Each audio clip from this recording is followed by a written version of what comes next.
Now we're going to show you how to use the washing machine in your apartment. We're in Whitfield at the moment, so your washing machine might be located inside a cupboard.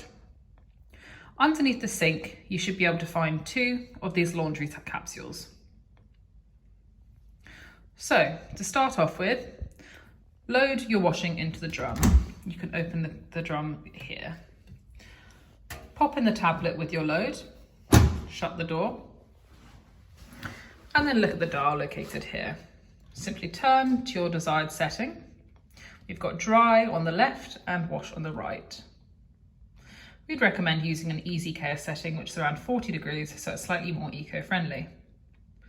Then once you're ready, simply press the start button here.